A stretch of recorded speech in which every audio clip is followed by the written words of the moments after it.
You are now tuned into the 2-Minute Warning, a live stream community conversation pertaining to social and political issues and how we can collectively resolve them. Powered by the Westside Gazette. Hello and welcome to the 2-Minute Warning. I am your host, Perry Busby. The 2-Minute Warning is brought to you by the Westside Gazette newspaper, Broward's oldest African family American-owned newspaper. Wow. Oldest African American family-owned newspaper in Broward. And joining me this evening is the publisher of the Westside Gazette, Mr. Bobby Henry, and my good brother, Mr. David Wright. How are you brothers doing this evening? Hey, don't get all choked up now. Last week you told me to stay away. And now I come back and you get all choked up. What's up, my brother? You want me to go away? You want me to go away and come back? No, man, it's a pleasure. It's a pleasure, Perry. Thank you so very much. Welcome back. Yeah. Oh, I really, I always enjoy to hear you introduce me. It really pumps me up and get me ready. So, I'm back. And I'm terrific and getting better. Yes, sir. Mm-hmm. And man, I'm outstanding, man. But I gotta say, we did miss you last week, and I'm truly glad to have you back. You see, you're getting our brother all choked up just being here tonight. So yeah. No, and I must commend you all. That was a great show last week, and it was right on time. So much so that there were a couple of other movements centered around what was happening as far as New York to Jacksonville. So some of the guests from the show of last week had an opportunity to listen to some information coming from New York with their representatives, their congressional representative in Jacksonville with the brother Gundy, where they planning all this stuff to come together. So I really want to salute you guys for a job well done. And we know you were here in spirit because what you immediately did once you got back was to continue to pursue what we talked about. Absolutely. Coming together, how we have to work together on this. And we can't have all these different silos doing different things without communicating with boots on the ground, with people that actually have input at what's going on in Haiti. Yeah, it's such a serious issue. So, if we didn't have enough already to deal with here in the United States, and then we spread it ourselves abroad, and it's just so much for us to deal with. So it is truly good to know that at least we're trying to do our part. Absolutely, a lot of hot topics going on. Perry, what you got out there? Well, my hot topic, as I mentioned earlier, I just heard the latest news, a medical breakthrough that really impacts African Americans in a direct way, in the sense that they've had the first successful transplant of a pig kidney into a human. And what makes that so unique and why it is significant to African Americans, the report says, is that there's over 88,000 people on the list waiting for a kidney, and at best 15,000 may get a kidney transplant this year. And since African Americans disproportionately make up the list of those with kidney ailments, this is the beginning of what they consider to be a success, not just in being able to have a functioning kidney, but to reduce the number of patients heading for dialysis. So that's really remarkable. Yeah. And Perry, on a personal note, this is strange. God works in such mysterious ways. The plan that I toyed with in my mind this evening was to have a brother that we all know to come on and talk about his situation and what he's going through, and as a result of kidney failure and some other things. And then closer to home, I have a niece that was taken off of the kidney and lung transplant list, not for good reasons. So our prayers go out to everyone that is involved or perhaps can take advantage of this new situation. It's just exactly. as in with everything when it comes to benefiting Black folk or people of color, we're the last, needed the most, but the last in line to get it. So what's happening? And even though there are some success stories out there where people are receiving, like you said, Perry, this year's estimated 15,000. That's still just a drop in the bucket for the number that are waiting.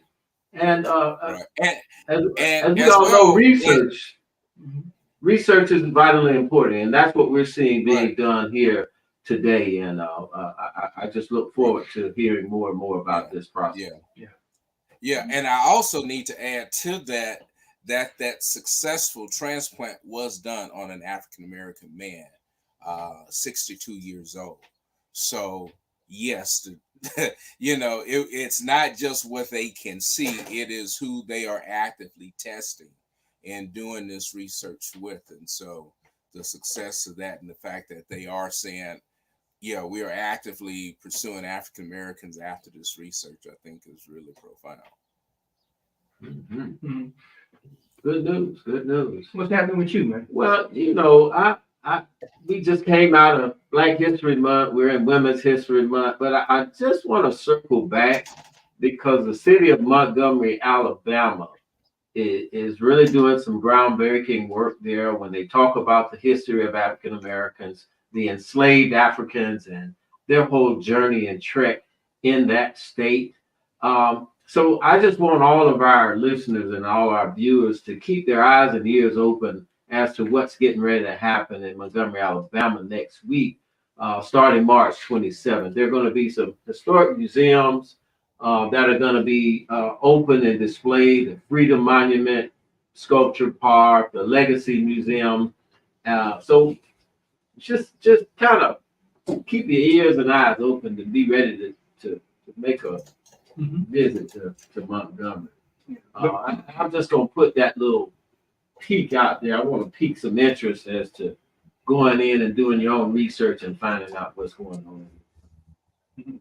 Yeah, that's great. I see we got and do me the person I cannot pronounce that name, but we want to say good evening to everybody. I really don't want to mess that name up. It seems such a beautiful name, but I can't pronounce it. But anyway, Jazz Keys has joined us, and Jay talked about a diet playing a huge part. But I do see one of our illustrious female publishers, Black publishers, Perry from your home state. Yes, now Cheryl Smith. Yeah. Good evening, Cheryl. Good evening. So. Good evening, Cheryl. Okay. Texas in the house. Texas in the house. Okay. Texas in the house. Want to get Mooney on here unless we're gonna move this. Yeah, because we got a power pack show tonight, guys. We're talking about Black women publishers and the nurturers of the Black press. But before we go into that, we want to bring our Mr. none other than Coach Noonie Robinson in to give us his spiel. Noonie and his sports brief, our sports analyst. There's so much going on in sports right now, and we would be remiss if we didn't allow Coach to come in here and just share a few nuggets with us. Good evening, everybody. Good evening, Coach Robinson. Awesome. Last week the same thing happened. You guys had such an interesting introduction that I had to chime in, and I'm going to do it now. As a member of Omega Psi Phi, we're in a large chapter with over 100 brothers. And in terms of the kidney situation, we had a brother who was on the kidney transplant list who didn't make it because just couldn't get a kidney in time. And we have several who have had transplants and some who are waiting. So that subject really impacts so many people. So I'm glad you all brought that up. I pray that becomes a reality and that it becomes an effective tool for fighting that disease, dreadful disease. All right, let me get to sports now. everybody knows what March Madness is, right? Well, I've got to congratulate the G-men of Grambling State University for that outstanding victory against Montana State, 88-81 overtime victory.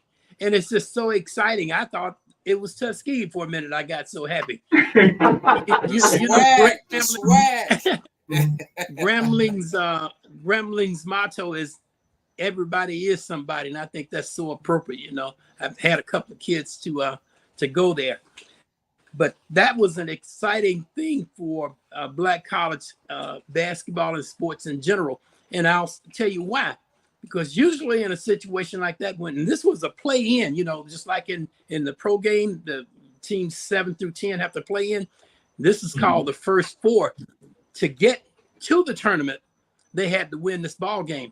Now, guess who they go up against? They go up against the perennial number one team for most of the season, the Purdue Boilermakers. So, you know, we'll see what happens. And I just want to say quickly, I don't understand why they don't have like an FCS basketball tournament like they have for the big schools. They have it in football.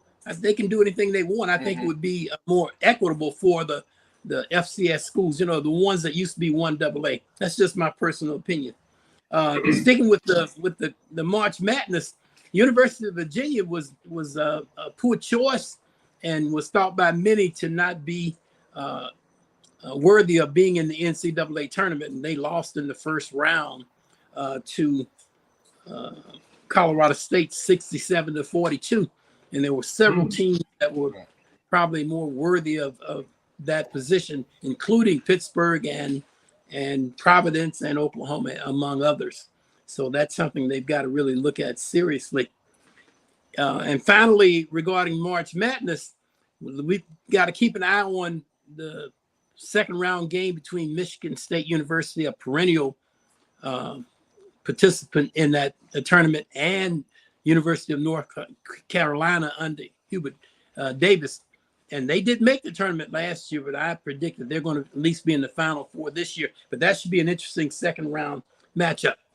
Now, let's move on quickly to baseball. Major League Baseball had its first game yesterday in Seoul, Korea. So both games actually, today is Thursday, so it actually began Tuesday night and then Wednesday in Seoul, Korea. It was between the Los Angeles Dodgers and the San Diego Padres. The Dodgers won the first game, and the Padres won the recent game today. So I guess it was Wednesday and Thursday, not Tuesday and Wednesday. But anyway, they split the games, and it's exciting for international baseball and its interest. But here's the kicker. Everybody's heard of Shohei Ohtani. He's a $700 million athlete, great baseball player who pitches and hits. He can do it all.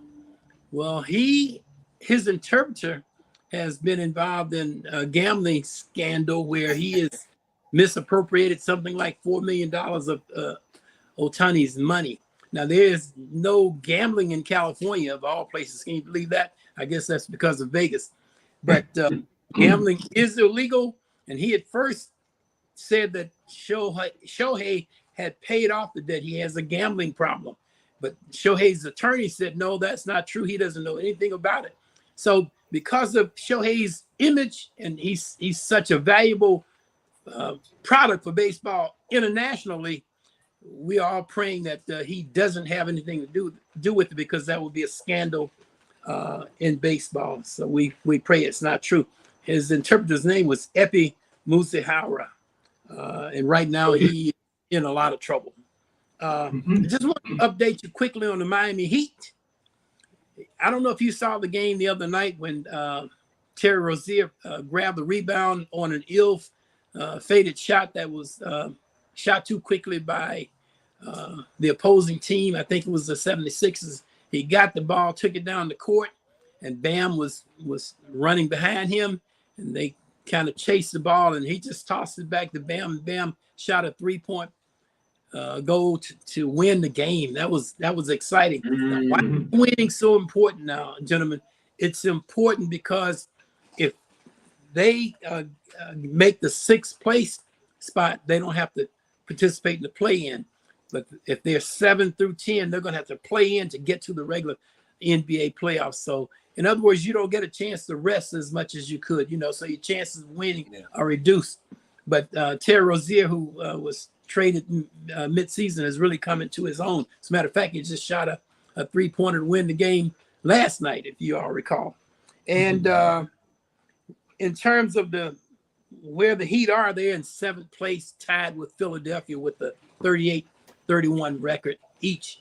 And they're just one half game behind the Pacers. So how do you solve that problem? Win. That's what you have to do. And that's why if you're a basketball fan, this is a time to watch basketball because they are playing full throttle, because it's important in terms of positioning and that kind of thing. And just one final thing, and I'll let you go. Like y'all say, y'all let me go. I might end up getting 30 minutes. Yeah, D, you sound like one of them deacons with the mic. Go ahead. All right. We have a kid on a serious note. A kid named Terrence Shannon, who plays for the University of Illinois. He was a great ball player. Came from IMG Academy in Orlando. He first went to Texas Tech and transferred to Illinois, and they are in the tournament now. And he is projected to be a draft pick. I don't know if it's first or second round. He averages about 25, 26 points a game. He's a leading scorer. The problem is he was accused of rape at a bar in Kansas, and back about a month or so ago, and the team, the school suspended him from competing. But apparently, it's like I thought in America, if you're innocent until proven guilty, right? So he had to sit out like 6 or 7 games. So they sued and he was reinstated based on the judge's judgment that would do irreparable harm to him because he was not guilty of anything at this point. And we don't condone rape at all, but until you're proven guilty, he should be able to go on with his life and play basketball. So we're going to keep an eye on that. Other than that, just one more thing: the new spring football league is coming. That y'all heard of Dwayne Johnson, right? Well, he's got football March. Football never leaves, gentlemen. Never leaves. That's all I have for you. I mean, I have more, but I know you gotta go. But before you go, Coach, any Florida teams in March Madness? I believe University of Florida was the Gators, but I think they got knocked out in the first round. Good. No, that was the SEC tournament. No, they're still in it. I'm sorry, David, no. you're right. Okay. They're in it, yeah. But Miami certainly isn't. Yeah. Okay. All right. Okay. All right. Yeah. All right. Thank you, Coach. Right. You're welcome. As always.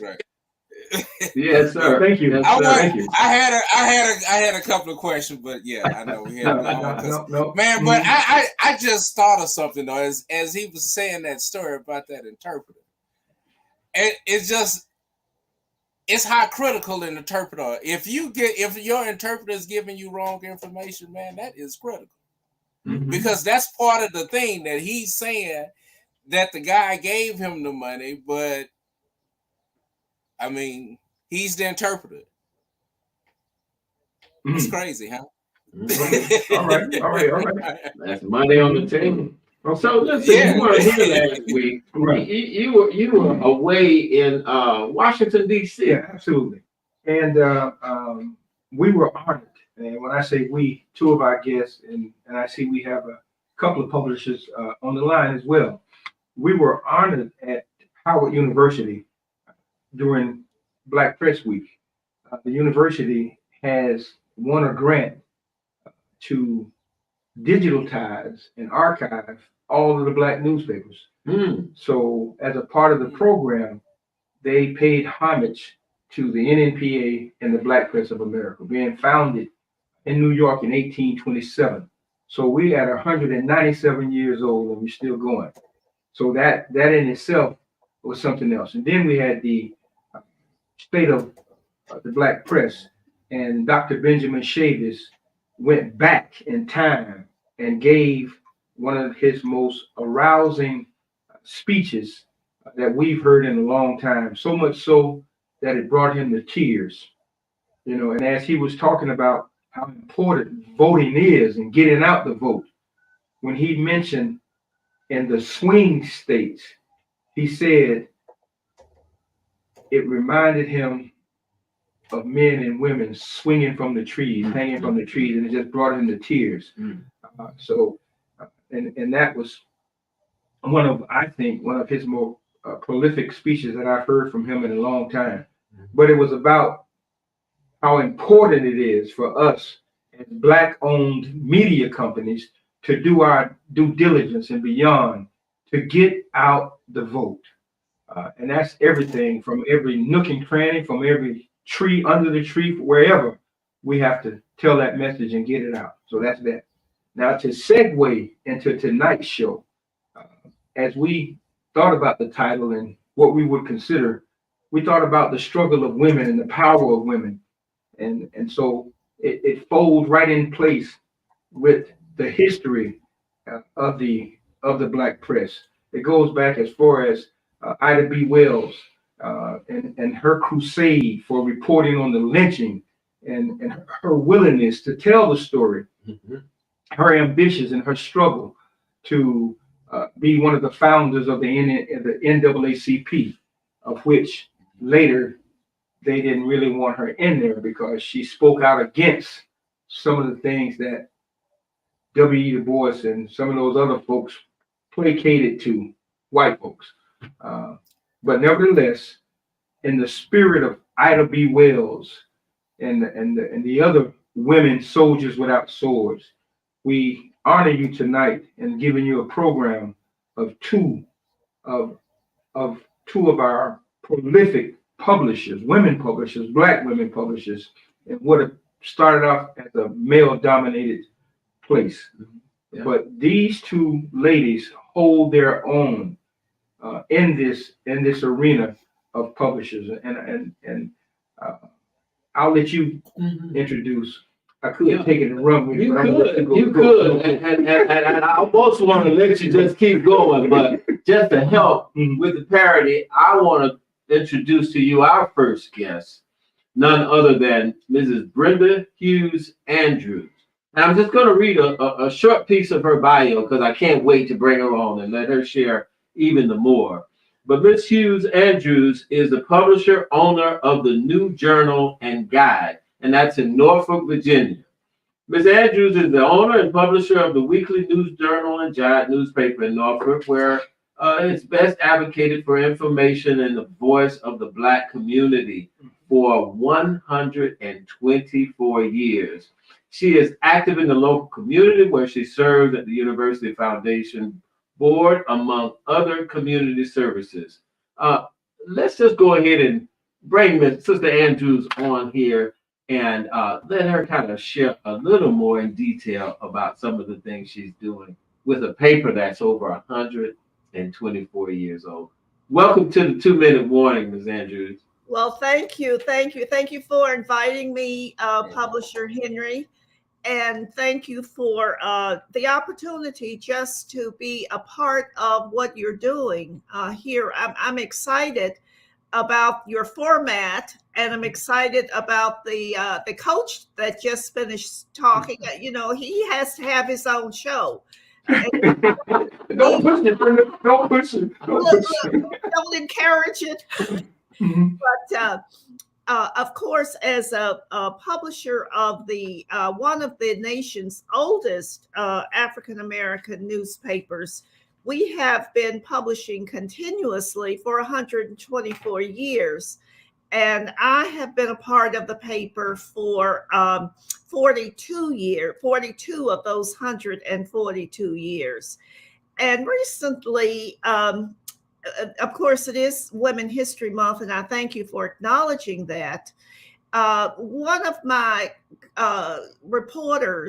freelance reporters, asked if he could do an interview of me. And I said, of me, because I just feel like we want to reach the community. He said, Brenda, he said, people need to know about what you do and what the newspaper does, and it was one of the most successful pieces of literature, of journalism that we've done for Women's History Month, not necessarily because it was about me, but because it allowed me to think of some of the questions that he did ask. And he said, many people would look at running a newspaper, a Black newspaper, as a business opportunity, and which it is. And he said, but you have described what you do as an assignment, as opposed to a business opportunity. And we talked about that because people who are involved in the Black press are on assignment. And that assignment is to do what our founding publishers did in 1827. And why we were in DC last week, they said, for too long, others have spoken for us. Now it is time we speak for ourselves. And so every component of the Black press is under that mandate, that mission, that assignment to be a voice, an authentic voice that advocates for people of African descent and all others, but our primary mission is the African American community, to be able to express who we are, why we are, what we are in our own expressions. And so I take that as an assignment. Of course, it is a business, and that's where we run into problems in the Black press, because it is a business, because it is an advocacy. Getting the financial resources and oftentimes is more difficult, because sometimes we have to take the hard line, and sometimes we have to turn down something that might be financial, but that is not in alignment with our purpose and our mission.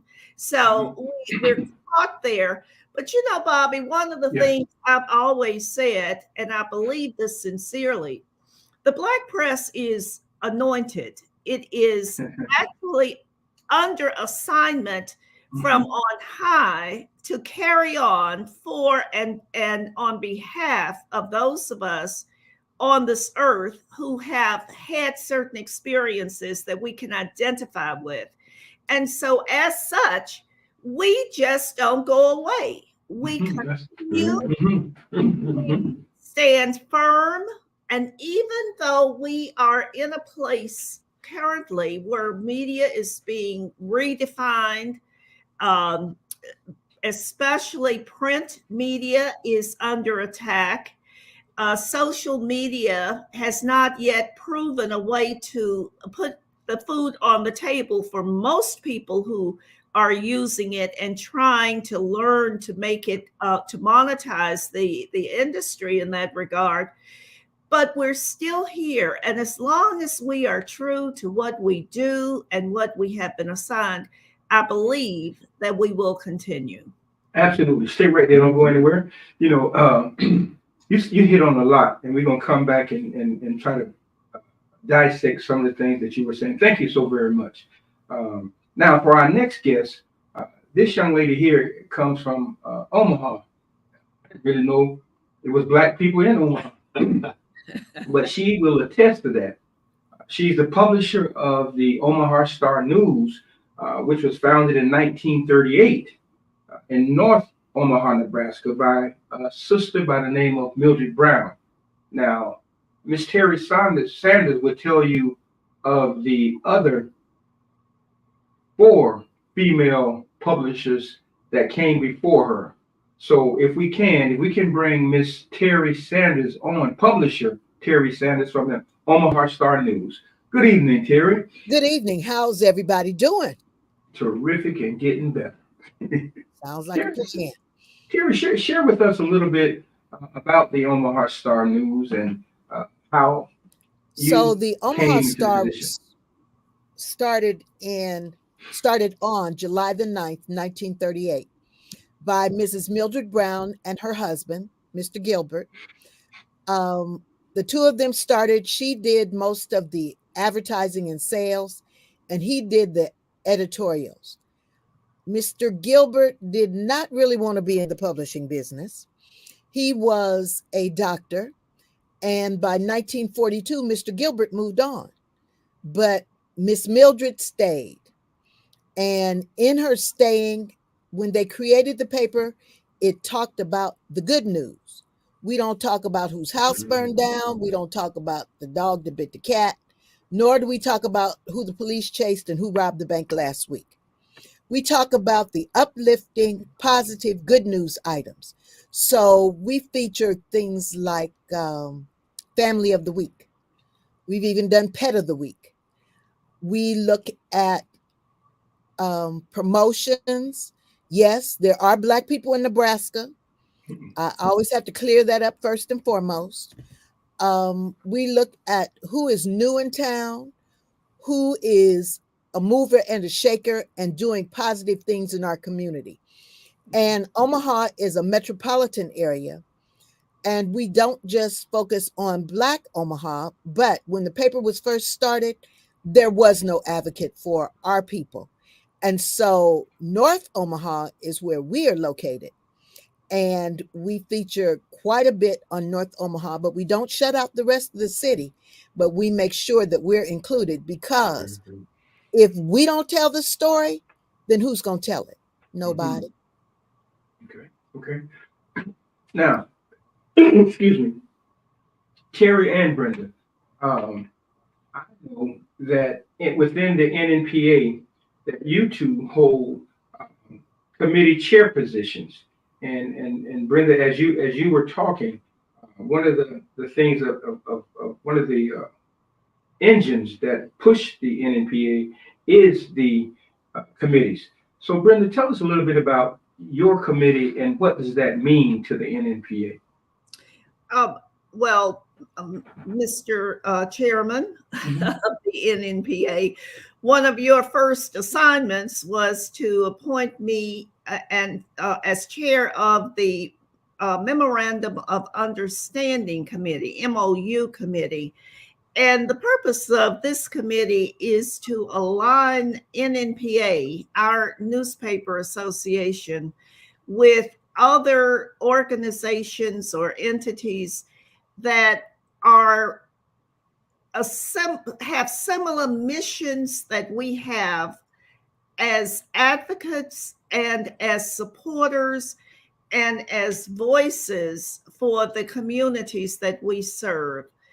It's good to have friends. It's good. One of the problems I believe we have in our country is that we don't have, it's not that we don't have people doing great things, but we don't have people in coalition and working collaboratively with each other so that we're not duplicating efforts.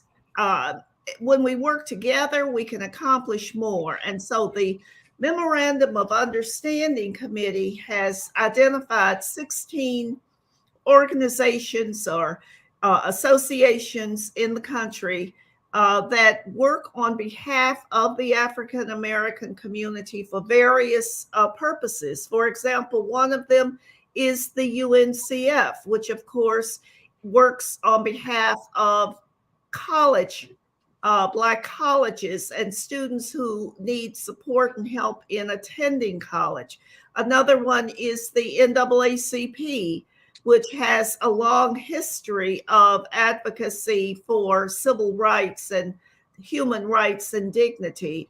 Another one is the Urban League that works along the same. And all of these groups, and there are 16 that we identified, we have determined it's a big bite to try to chew off with 16. So we've limited, to get started, 5 organizations that we want to reach out to and say, look, we like what you're doing. We want you to like what we're doing, and we want to do what we're doing better, because together we can accomplish much more. So that's it and I have a terrific committee. There are 8 of us on the committee in all parts of the country, which is so wonderful about NNPA, we have publishers all over the world, but in our case, over the United States. And we are meeting by Zoom. We certainly intend by our June conference to tie up one or two of those MOUs and possibly have a big observance with the signing of them as we move forward. Okay. All right, Ms. Sanders, we're gonna bring you in in order to have MOUs, we need publishers to be involved with that. And so what's your role as the membership chair of the NNPA? As the membership chair, as Brenda said, I have a fantastic committee. We are from across the country, from Washington, D.C. to California, and people in the middle. Membership is the lifeblood of the organization. Without members, we wouldn't exist. And since the inception of NNPA, we focus on publishers, but we are not limited to publishers. And just as when the NNPA was started in the 1940s, publishing has changed. Now there are digital publishers, and we're not trying to shut them out. We want to embrace them with open arms. Of course, there are classes of membership, meaning that full-fledged publishers are Class A. And I won't go all the way down the line, but you have an opportunity to be a part of the NNPA, take part in the wonderful conferences that we have, and the information that is shared in those conferences that is intended to take us further and to make sure and secure us a place in the future. Now, my favorite saying is that the written word in a published newspaper are breadcrumbs to history. Good luck finding something on social media that was published this week and finding it next week. Not so easy. But you can look at the archives of a newspaper and go all the way back to, well, in Brenda's case, 100 years ago, and find out when did Uncle Piggy die. And we can pull that up on the archives. And thanks to the work that is being done at Howard University in archiving our papers, and I have to say that it's not just in NPA newspapers and not just newspapers in the United States, but it is Black publications around the world. So we are focused here in the US, and we are focused on publishers. Right now, we have about 250 publishers. We just approved membership for 6 more entities, and it is not limited to publishers. We welcome photographers, videographers, journalists on all levels. That's not the publisher level, but there is a level to encompass those persons. And of course, their benefits are different from the Class A publisher benefit. But it is important to share with this audience that we are looking for members. And as the armed services used to say, and we want you. So contact us through membership at nnpa.org. Let us know you're out there. Let us know that you're interested. There are some qualifications and some documentation that you need to submit in order to be a member of the NNPA. You can't just run up to the gate and say, hey, let me in. No, it's not like that. We have some rules, and our committee is here to make sure that those rules are adhered to, so that when we bring a publisher or entity before our membership, they have been fully vetted. There are no gimmicks here, no tricks. Just come on in. Could I say something here, Terry? You made a really powerful statement a minute ago, and it's one that I try to, more than one, but one I'm going to talk about here. Okay. one that when I talk to people about the importance of what we do, one of our purposes is to record history as it happens, not looking back on it, but as it happens week by week or day by day, however often, mostly it's week by week.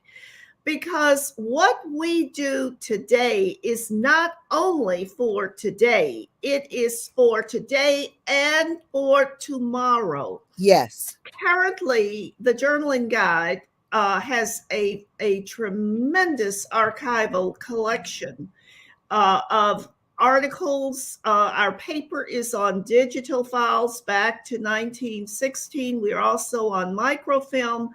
And we have a photo collection that goes back to the 1930s that we are digitizing as the result of a grant that we received from the African American Cultural Center here in Virginia. And what we are doing is pulling that history. If it had not been for the Black press, the Journaling Guide, and other members of the Black press talking about, writing about, and recording the history of each era, each historical part of our American history, it would not be told authentically. That may be told. It may be told, but not authentically. And so when you can pull something from an article or a picture that was done at the time, in real time, 50 years later, then what you're looking at is history that was recorded authentically. And even though digital and other forms of electronic media are certainly becoming more of value to younger people and people who really don't want to read, to be perfectly honest, many of them, what that does is okay. It's okay. But we must never move away from recording the history, because it's not just for this generation.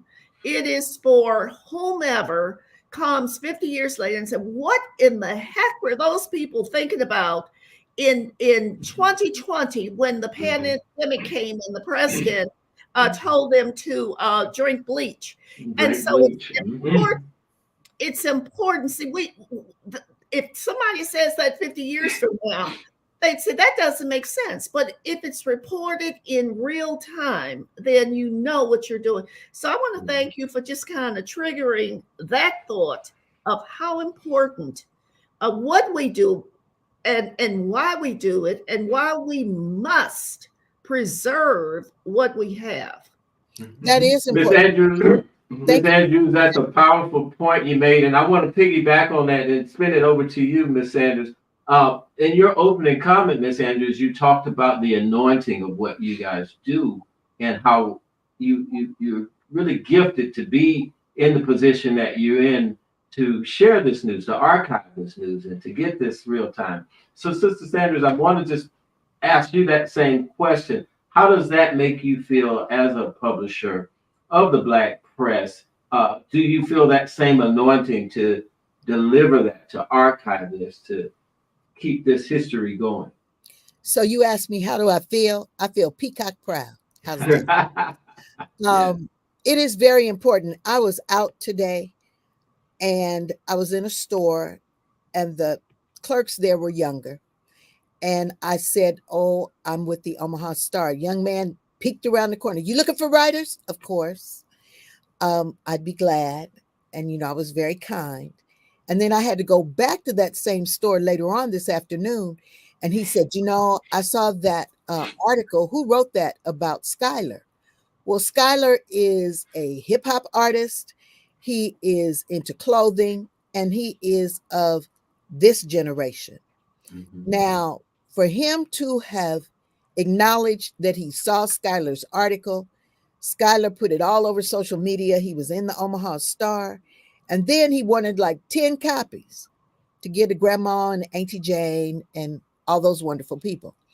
So the written word is important.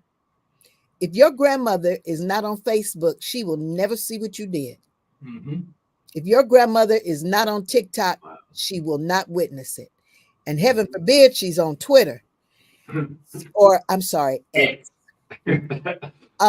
So while we are on all of those platforms, we stay true to publishing. We have, our paper is available both in printed form and digital. And that's important. I know that there's people say, well, we're trying to save the trees. Okay, fine, save them.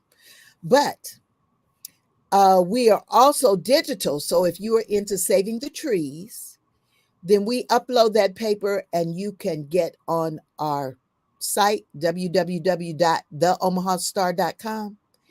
And you can not only subscribe to a printed paper, but also have access to the digital paper.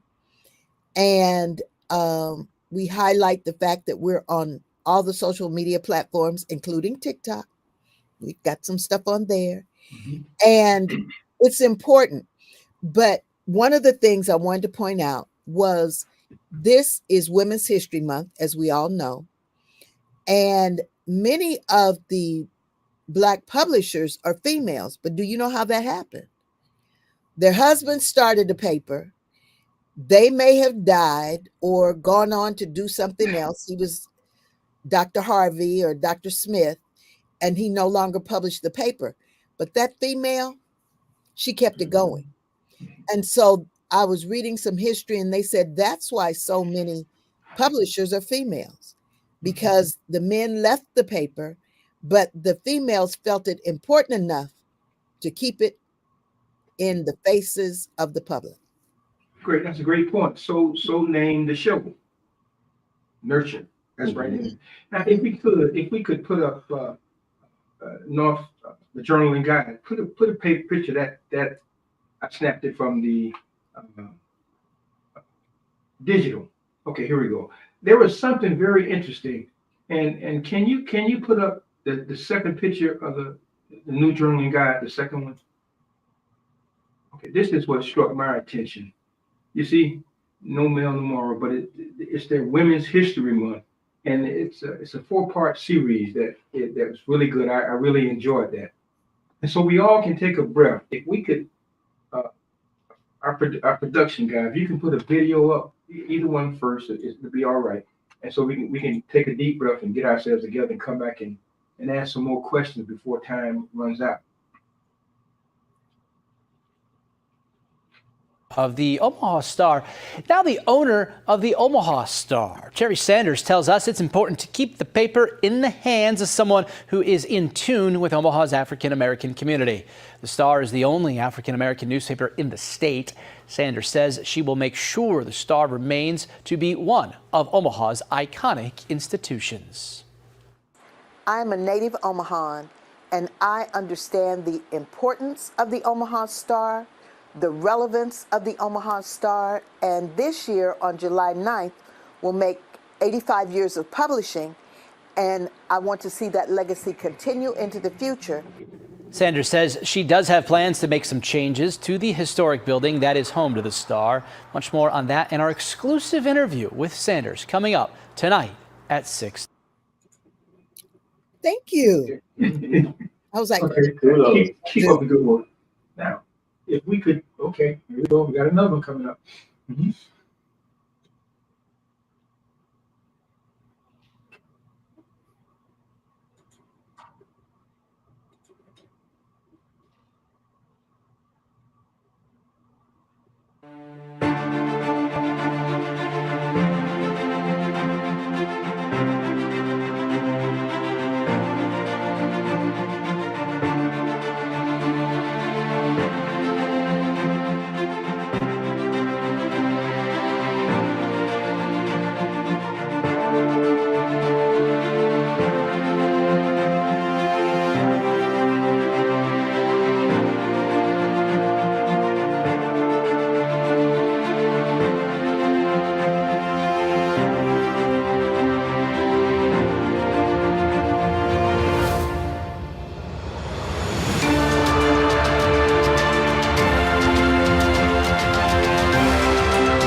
All right. Wow, that's Round of applause. oh yeah, oh yeah. See, you ladies got us. You know, I'm sure we got Gina. Gina is viewing. Cheryl is viewing. I'm not sure that I see any more female publishers. And I know we're saying in the back of our mind, okay, now we got to step up our game. Let's get our videos together. Let's get our talk on. You know, it's about it's not competition. It's just that wanting to emulate that which is good. So I commend you both on what you're doing. Okay. Yeah. Who's that? Vita Thurman? Okay. Nice job coming from your area, Brenda. What was that? From your neck of the woods. Okay, great. Mm-hmm. Thank you. Okay. Okay. Brother Perry, you quiet back there. What's your thoughts? No, I've just been enjoying this, and it's just been something to see how the theme of this has always been the word and being anointed. And you know, I just go back again to the history of the black press, that when David Walker's appeal appeared in the newspaper, they said preachers preach from the newspaper, not the Bible. They preached that from the newspaper, and that was the good news. That was the gospel. And now to see history now, I guess that was more on the flyer or however they printed. And so the newspaper itself has taken a metamorphosis to where we are now. And so my question to both of you, as in that nurturing sense of motherhood, being able to see something ahead of time, where do you see the black press in the next 10 years? And I'm not going to even touch that technology because I have my whole thing, because I believe in the written word, and I really have some reticence about how much we are putting our emphasis into this new technology. Some of it without being aware, but again, where do you see the paper and the black press going? I know, Ms. Sanders, you're saying the written word, we need to keep that. I think that it is important to keep, as I said before, to keep the written word. But if you don't snag those young people to gravitate toward the paper, then our paper is subscription based. It will die. Mm-hmm. You have to keep them engaged with your content, and you have to catch them in places where they are to get them back. The example I gave about the gentleman who is hip hop and clothing, yes, he put it all over Instagram, but that young man in the store knew about the printed paper and is interested in writing. And that is the whole goal. For me, it is to bring everybody in, however I can snag them, with a basket, with a net, with a cup, whatever that is. But if we don't get them in and get them interested, and I will not be here for years, I promise. But I want to see this paper go into the future so that they understand the importance of the published paper, but also know that we are embracing what they do, because one day they'll be old and all they're going to do is read anyway. So come on in. Come on in. I agree totally with everything Terry just said. I think we have to give people something that they want to read, at whatever stage or whatever age they may be. And I think that there are some new models that are developing to pay for newspapers apart from advertising. That at the present time is the big problem. But what the Black press has to remember is that this is nothing new for us. We've never gotten the advertising that we deserve to get. Never. And so for us to harp on that part of it is really feeding into the fears that are out there in the world. But there are other revenue drivers that are being developed that will allow the print and the press to continue, as well as, of course, the digital and the electronic. And they're being developed. People are looking at them. Philanthropy is one way that some publications are being paid for. Some publications have other revenue drivers. Recently, Essence Magazine had their festival or Image Awards or whatever they were having that evening, and they had a 4-hour preview before that about their history and how they almost went under back there when they were bought out, or when the owners sold to Time Inc., and how they were able to pull. It's breathtaking. I had no intention to sit there and watch it for 4 hours, but I did because I wanted to see, how did you do it? And one way they did it, they have branched out into so many other revenue areas. They have a festival, they have a jazz festival, they have a book festival, they have this, they have that. All of those are generating revenue, and they now have, again, their print edition. They do it 6 months out of the year, and they're digital, because they realize how important that print is. Again, as I said, not just for today, but for the future. And so what we've got to do is we have got to ensure that we do continue. It's not a choice, it's a mandate, because we live in a democracy.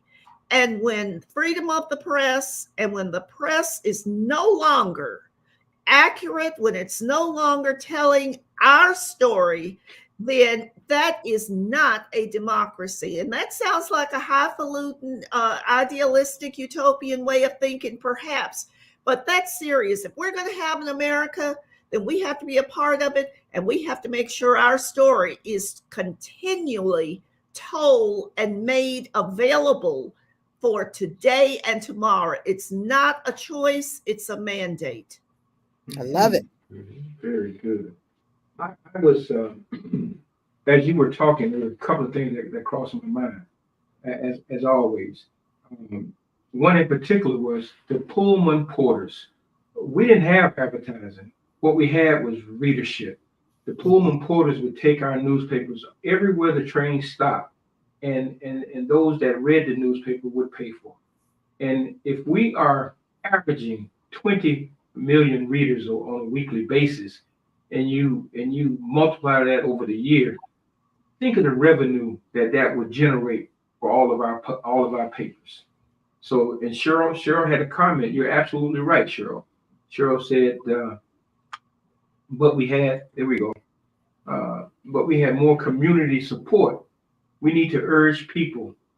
We are serving to invest in our future. Yes. And we can't stress that enough. If you're paying attention to that social media, you see where people are being blocked, people are being hacked, or whatever. Yeah, there's a lot of stuff happening to prevent the truth from coming out. But we know with this Black-owned newspaper, we know and depend on the truth being in there. So that's where our bread and butter comes from. Mm-hmm. Well, guys, we're right at the top of the hour, so we probably need to go ahead and kind of get everybody's kind of input on closing tonight. I mean, this has been such a powerful conversation, and to know that this information, all of these papers now being digitized, and is, in the words of my dear friend, Mr. Emmanuel George, into perpetuity. which means our young people will be able to 5 generations from now still go back and see these publications. Perry kind of alluded to the future of the Black press. I guess my question is what do we need right now? What do you guys want to see done right now in as far as supporting the Black press? I think Cheryl has a really good point. We have to bring the community back into the very center of what we do. And one of the things that we're doing this year, we started, and this is not a novel idea, a Youth Citizen of the Month. But we have some different criteria than what a lot of those Youth of the Month projects. In ours, it has to be among the criteria, of course, education, doing well in school, being a good person, but it's also about leadership. What are you leading? At 13 years old, are you beginning to lead? Getting young people to understand how important they are to the present and the future. And we've got to start with those kids. Mm-hmm. And one of the criteria is being kind. Now, we have to teach people how to be, because if people care about themselves, they care about other people. And we've got to build that community. That is the weakest link that we have, I think, in our current day process. And somehow we were founded and built up by the community. And I don't know if the community abandoned us, or if we abandon the community, or if it's a combination, of course, but that's got to happen, I do believe. Okay. I love that, Brenda. And we do have to bring the people back. I'm getting ready to give a shameless plug. The Omaha Star is located in a historic building. Building's 100 years old. It used to be a mortuary. Mrs. Brown converted it to a newspaper office. She lived in the back of the office, and her apartment remains today with her Chantilly powder. People don't even know what that is. Still on the dresser.